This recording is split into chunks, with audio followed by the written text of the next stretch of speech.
país de verdad, con ideas y todo, con historia y raíz. Cuentan que este país fue real, fue normal, como pocos países que pueden alzar vuelo por una esperanza, vuelo para el que se anime a soñar. Muy buenas noches a todos, todas y todes.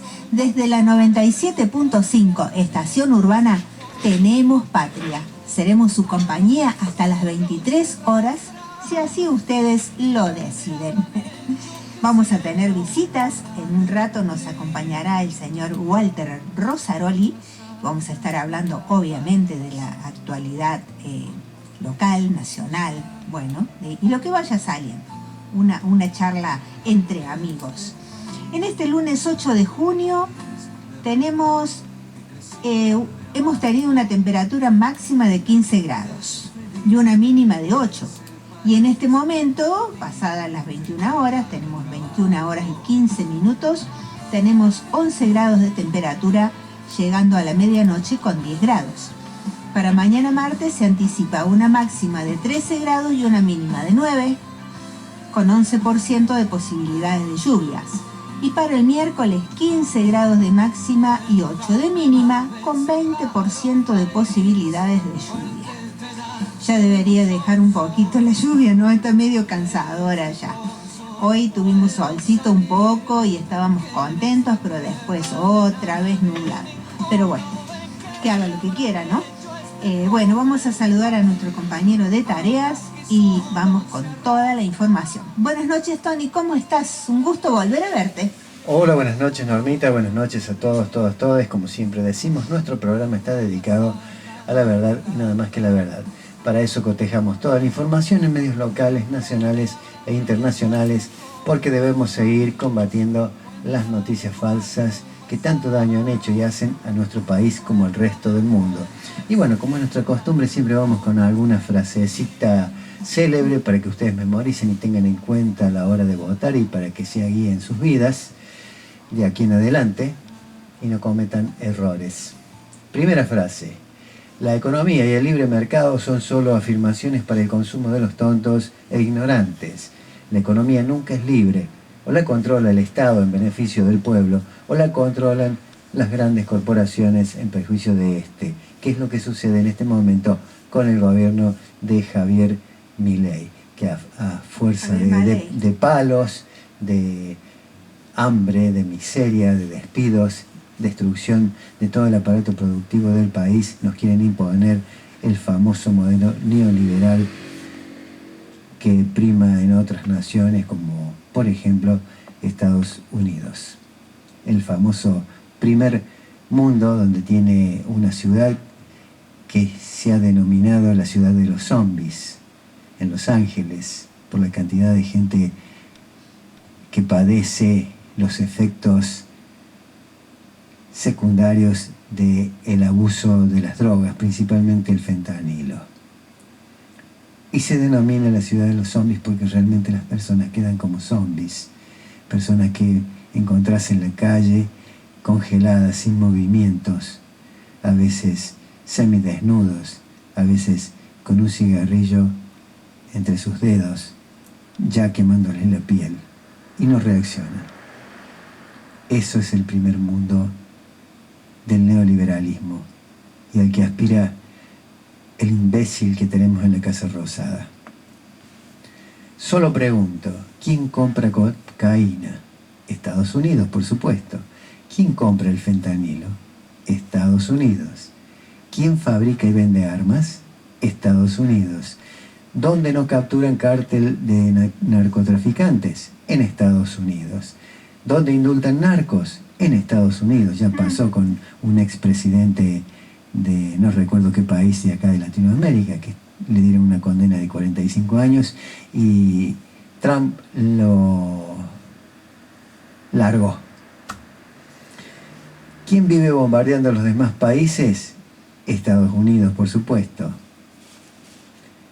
Obelisco y Plaza de Mayo, incidentes en la despedida del indio. Avellaneda, 1 millón y ningún incidente.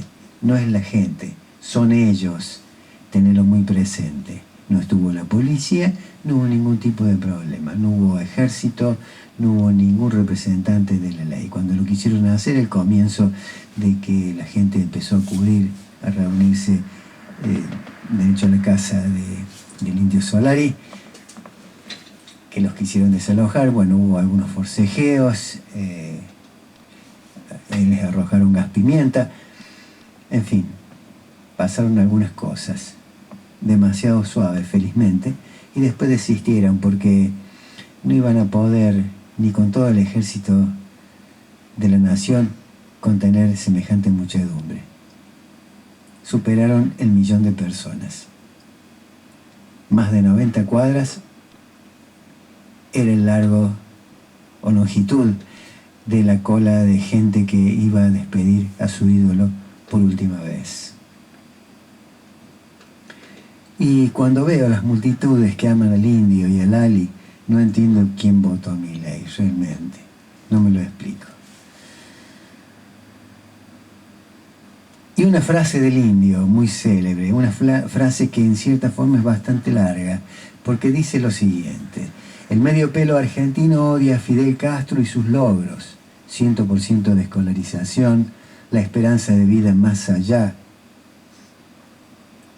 y más alta del continente, ningún niño durmiendo en las calles, todo habitante con derecho a vivienda, el índice de desocupación más bajo, un médico cada 130 habitantes, etcétera, etcétera. Para el tilingo argentino, calidad de vida es tener una televisión de 50 pulgadas para ver bailando por un culo y soñar con esa minita que nunca va a tener, el cumple de 15 de la nena mejor que el de las amiguitas y tener el auto limpio para salir a dar una vuelta sacando el brazo por la ventanilla. El tilingo es asalariado y dice ser capitalista. De los millones para Martín Carrizo al mito de las donaciones anónimas, la invisible red filantrópica del Indio Solari. Aquí hay una pequeña explicación de parte de lo que él era y por qué la gente lo quería tanto.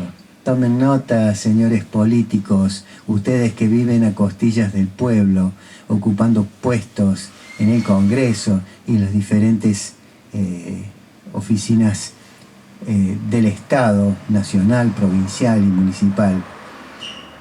Esta persona era totalmente desprendida, no como ustedes, que viven de nosotros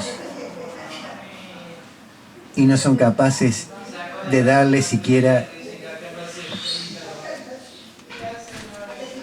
una moneda a un menesteroso. Al contrario, si lo encuentran tirado en la calle, durmiendo sobre un cartón o un pedazo de trapo, lo miran con asco. Lo que menos hacen es ser solidarios. Tómenlo como ejemplo. Esto es realmente un prócer del siglo XXI. Uno de los pocos próceres que hay. El compromiso de Carlos Indio Solari con las causas populares y sus afectos más cercanos nunca se limitó a la lírica de las canciones, ténganlo muy presente a eso. El caso de Martín Carrizo, por ejemplo, expuso la verdadera dimensión de su desprendimiento. Allá por el año 2017, ante el diagnóstico de esclerosis lateral amiotrófica, más conocida como ELA, del baterista, el cantante impulsó un concierto benéfico histórico en el Estadio Malvinas Argentinas, cediendo la totalidad de la recaudación. Aquella inyección financiera definida por el entorno familiar como una montaña de plata, permitió que el músico se instalara un año en Estados Unidos para acceder a un tratamiento experimental, un respaldo económico que Solari complementó con llamadas diarias y un sostén emocional incondicional hasta el fallecimiento del baterista en 2022. Esta asistencia financiera directa se replicó en diferentes situaciones de emergencia del país, siempre bajo un absoluto secreto operativo. Durante los incendios forestales que destruyeron la comarca andina en 2021, el ex líder de los Redonditos de Ricota canalizó gran parte de los ingresos millonarios de sus transmisiones virtuales hacia organizaciones del Bolsón para la compra de materiales y la reconstrucción de viviendas. De la misma manera, los dividendos de sus espectáculos digitales fueron redirigidos de forma recurrente a las asambleas de la Garganta Poderosa, financiando de manera directa la red de comedores comunitarios en los barrios más postergados. Sin embargo, tras su muerte a los 77 años, comenzó a circular con fuerza una versión en los pasillos de la industria que indica que estas acciones conocidas fueron apenas la superficie de un plan filantrópico mucho más masivo. El rumor sostiene que el Indio Solari desarmó en vida la parte mayoritaria de su fortuna personal para entregarla a diversas instituciones médicas y sociales que él mismo seleccionaba tras realizar minuciosas investigaciones individuales sobre sus necesidades. La marca de identidad de este entramado benéfico radica en el nivel extremo de aislamiento legal con el que se ejecutaban los movimientos de fondos. Obsesionado con evitar la demagogia de la beneficencia pública y el provecho publicitario, el vocalista habría impuesto un protocolo de confidencialidad tan rígido que, al día de hoy, los directivos y beneficiarios de esas fundaciones e instituciones ejecutan sus presupuestos diarios sin tener el menor rastro o sospecha de que el dinero que les salvó la continuidad operativa provenía del patrimonio del mayor ícono de la cultura argentina. Así que, señores políticos, tómenlo como ejemplo, Parte del sueldito que cobran del Estado, de nosotros los contribuyentes, de Juan Pueblo, pueden mandárselo a toda esa gente que él necesita, que duerme a la intemperie en las calles, en las veredas, abajo de los aleros en los negocios o en las plazas, como sucede acá nomás cerca, en Córdoba capital, por nombrar un lugar.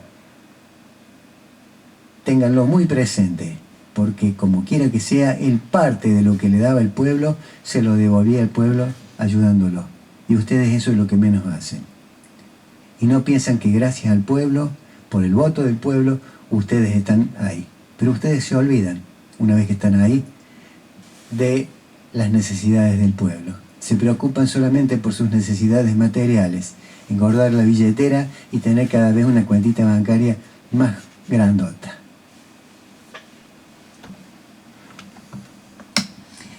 Ha dicho usted una gran verdad, la verdad que creo que todo argentino sabe en este momento, ¿no? Y bueno, miramos para adelante y no vemos nada. No sabemos cómo va a ser el futuro de nuestra querida Argentina. Bueno, esta noche, lunes 8 de junio, tenemos visitas. Una visita muy importante. Bueno, vamos a conversar un poco y vamos a escuchar a ver qué opina él del país, del mundo, de la situación, y si le pone una luz, si le enciende una luz para el futuro, ¿no? Estamos con el señor Walter Rosaroli y es un placer tenerlo en el programa. Muy buenas noches, Walter, ¿cómo estás? Hola, Norma, un gusto estar, bueno, estoy en mi casa realmente, estar sí, con ustedes, estás en tu son casa. amigos y bueno, este año no habíamos estado por acá y bueno, gracias por haberme invitado a vos, a Tommy, con mucho gusto, bueno, acá compartir unos minutos con amigos y bueno, y toda la audiencia obviamente que son muchos los seguidores de ustedes. Bueno, muchas gracias por haber venido a nuestra invitación.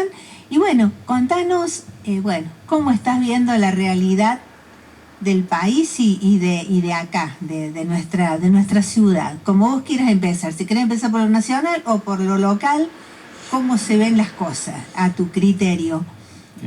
Bueno, evidentemente nosotros vamos a hablar de la nación. Esto lo decíamos en la campaña electoral pasada.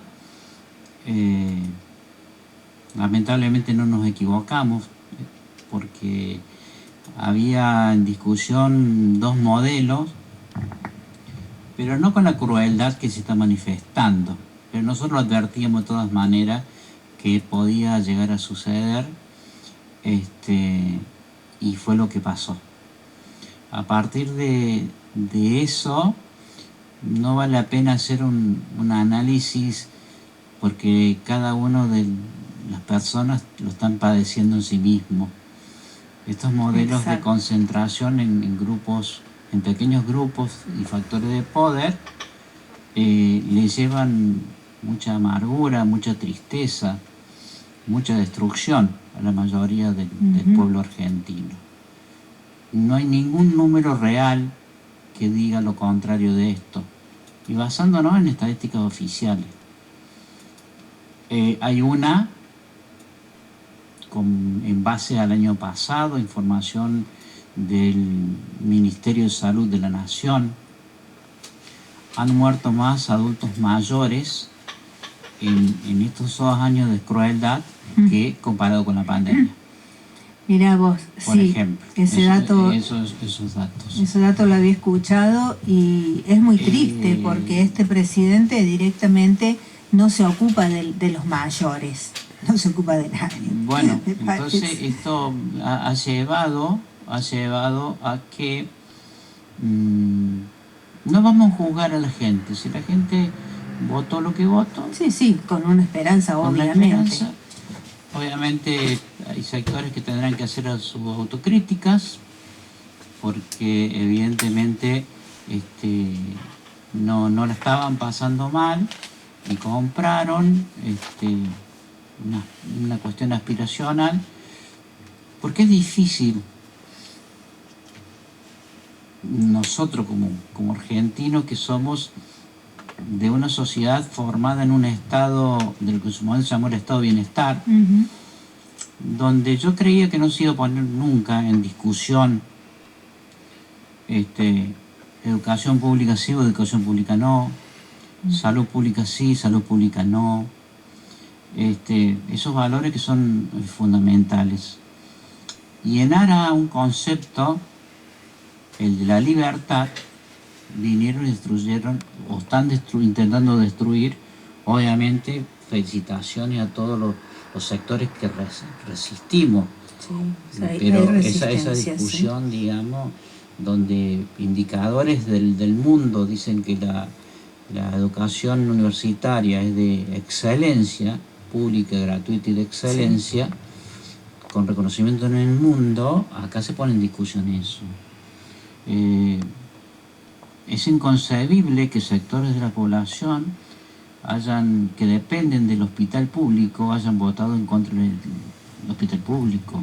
Exactamente, y está muy castigado. Sectores de la educación hayan votado. Digo, entonces, en esa mezcolanza atribuida a múltiples factores, vino un gobierno cruel y solamente instaló unidades de negocio.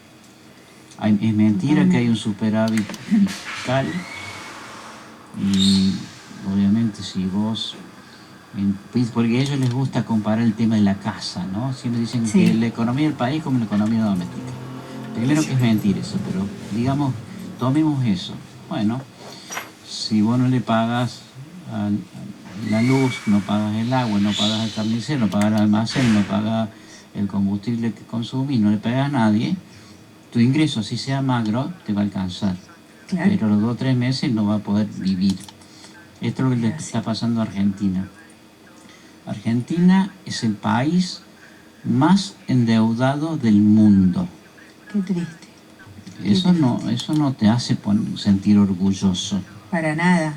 Hiciste 2 años un ajuste cruel, dejaste en el camino a 3/4 parte de la población y te seguís endeudando. Esto no termina bien. Así que en función de eso, con un grupo de amigos y conocidos, estamos trabajando para allá en el mes de diciembre. El gobernador de Buenos Aires, Axel Kicillof, se juntó en un encuentro y él le dijo en ese congreso que él se ponía a disposición para reconstruir la Argentina que viene. Sí, muy bien. Pero que esa reconstrucción no pasaba para armar un mero acuerdo electoral, obviamente con el partido convocante tiene que ser el peronismo, pero tiene que ser mucho más amplio, sino que no se venía a discutir lo electoral, sino se venía a discutir en la coincidencia de cuál es el programa. De nada sirve ganar si después no sabes gobernar. ¿Cómo vas a llevar adelante? Y más en las condiciones en que va a quedar el país. Sí. A partir de ahí surgieron ejes, los cuales no pueden estar, tiene que haber conciencia plena para después poder terminar en alguna candidatura. Ajá. Que después veremos qué mecanismo por el gobierno está manipulando, si nos quita las pasos. Sí. Viste, todo un juego. Está manipulando. Y mal. A partir de ahí, bueno, hay que coincidir qué hacemos con la educación. Y nosotros decimos que la educación tiene que ser pública, no hay que gratuita, que la saquen. de calidad y de excelencia. Sí. ¿Qué hay que hacer con la salud? Decimos que tiene que ser pública, hay que potenciarla. Estos servicios no son un gasto, son un servicio. Una salud que prevenga es mucho más barata que una salud que tenga que salir a curar. Claro, sí, por supuesto. Destruidos los calendarios de vacunación. Sí, hubo muy poca vacunación este año. Estos fenómenos los vamos a ver de acá a algunos años. Claro. Es muy difícil. A nosotros nos ocurrió con fabricaciones militares. Vos sabés que el último gobierno fuimos parte de la fábrica, orgullosamente de esa etapa de la fábrica militar, donde logramos reincorporación de trabajadores que habían sido despedidos en la gestión de Macri. Sí. Logramos inversiones importantes, pero no se pudieron hacer un montón de cosas porque lo que se destruye en poco tiempo no se reconstruye fácilmente. Claro, no, tarda más. O sea, tenés otro tiempo más largo para recomponer, ejemplo de ello. Por ejemplo, que si hoy se destruye la unidad turística de Embalse de Chapalmalá y te termina haciendo un country, porque hay gente confundida, cree que va a venir capitales a reconstruir hotel. No, vienen a especular, lo van a convertir en un country, los vecinos vamos a perder el acceso al lago, y una vez que te hacen un negocio inmobiliario, perdiste la unidad turística. Por lo tanto, no se tiene que perder esas cosas, porque hay cosas que se pierden y no se reconstruyen más. Sí. Retomando el tema, a partir de lo que dijo Alfred Kicillof, que él está dispuesto a formar parte de un proyecto para reconstruir Argentina, empezamos a recorrer la provincia de Córdoba con la siguiente cuestión, para dejarla bien en claro. Esto no es en contra de nadie. Nosotros no vamos a discutir, el año que viene hay 3 instancias electorales. Una es la nacional, que es la que nos interesa. La otra es la provincial, que no sabemos cuándo se va a dar, y la municipal. Cuando se den esos escenarios, fijaremos posición. Pero hoy por hoy estamos abocados al proyecto nacional, y en ese aspecto nosotros sabemos que en Córdoba debemos hacer algo distinto, porque si volvemos a cometer los mismos errores, nos va a pasar lo que ya pasó. 2 veces Córdoba le dio triunfo a proyectos que fueron nefastos, a Macri y a Milei. Por lo tanto, los hombres y mujeres de Córdoba, que tenemos una vocación de construir una Argentina más grande, una Argentina para todos, decimos que necesariamente Córdoba debe ser parte del gobierno nacional.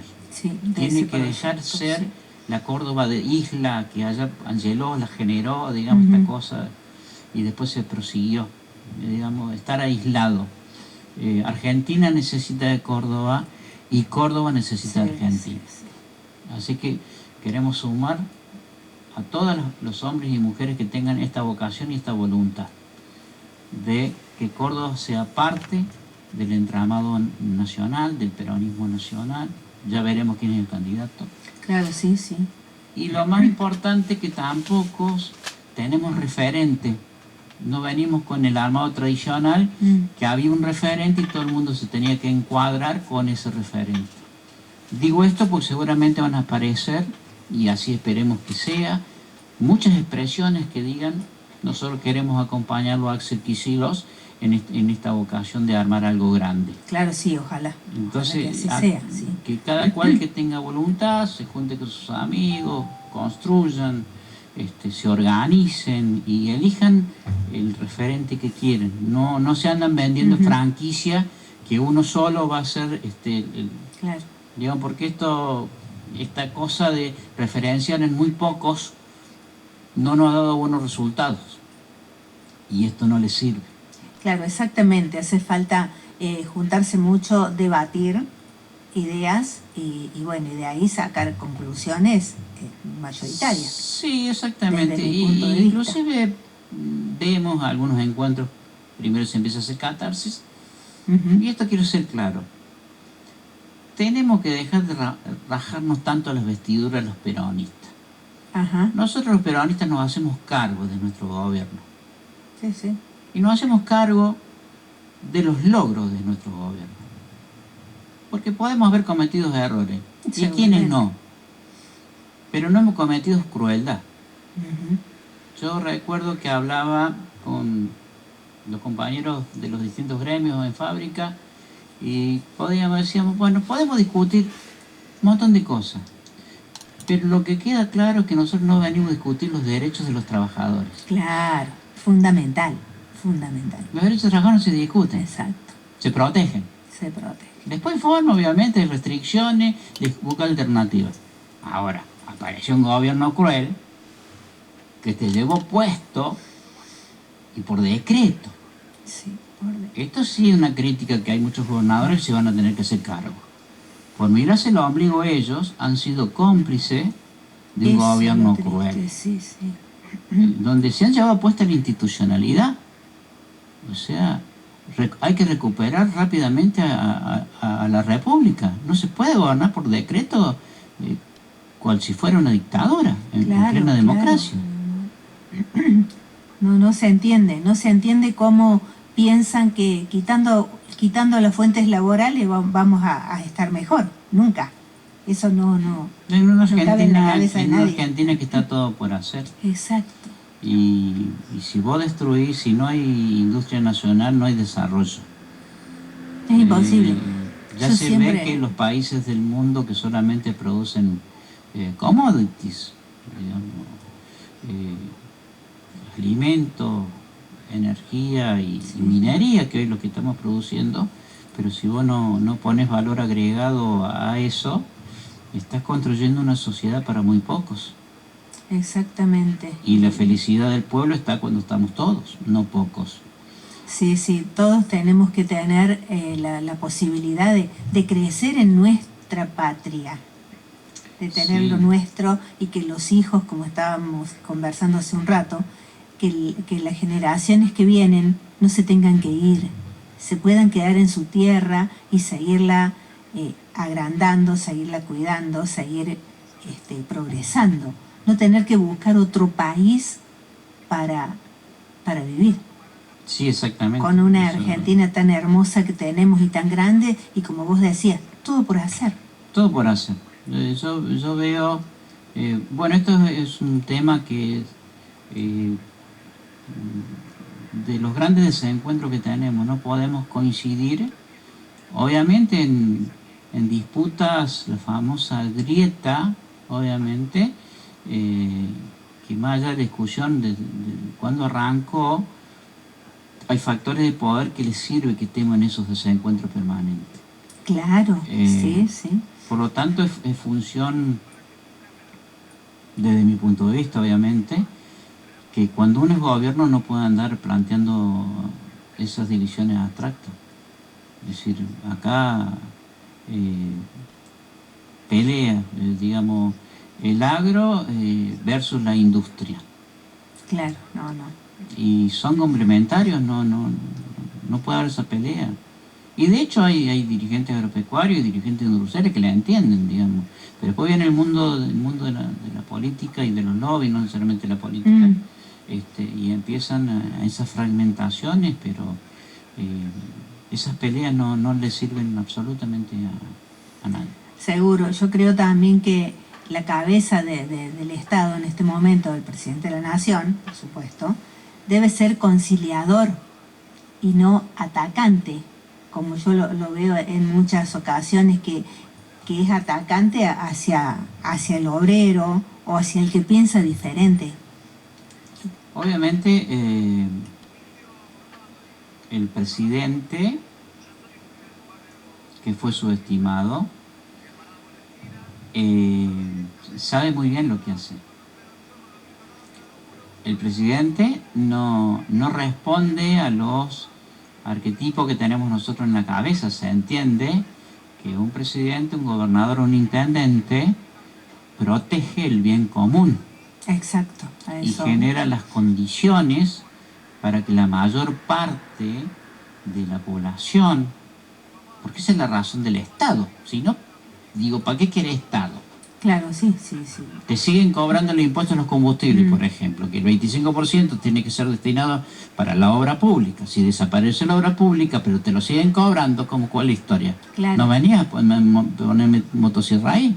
Entonces, pero bueno, entonces esta es la que obviamente ya se ve en algunos números de algunas encuestas que dan vuelta, que obviamente, ¿cuánto resiste una sociedad soportando un presidente que no le interesa el bien común? Exacto, eso creo que son cosas que hay que rever y en la edición estará la gente, digamos. O sea, exactamente. Yo tengo un montón de amigos que han tenido que sacaron sus hijos que iban a colegios prestigiosos privados y han tenido que ir a la escuela pública. Y han redescubierto, no era tan mala la escuela pública. Claro, ahí se han dado cuenta. Y ellos también se dieron cuenta, y no los critico, sino que lo hablamos con ellos, claro, que ellos no eran clase media. Que tenemos un concepto de clase, que en definitiva vos podés tener un buen sueldo, pero si vives tu sueldo, sos trabajador, no sos clase media. Claro. Clase media vive de su renta.